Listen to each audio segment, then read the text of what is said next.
Us who love football, who have been around it, and have teenagers in our home, have thought a lot about Dylan Thomas and his family over the weekend. A young man who dies the result of his Friday night injuries on the football field.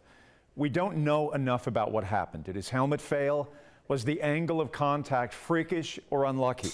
Might there have been an unknown pre-existing medical condition of some kind? We do know this. There are thousands of young people playing football all across the country, and death is exceedingly rare. However, improvement in equipment and coaching must continue to evolve. But it has ignited those old questions that every family has. Is it safe to let my teen play football?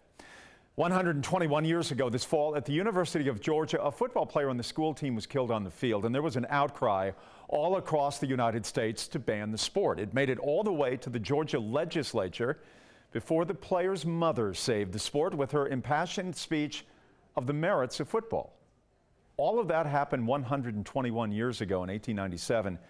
And you know what? We're still talking about trying to make football safer. And that's one thing that just doesn't change.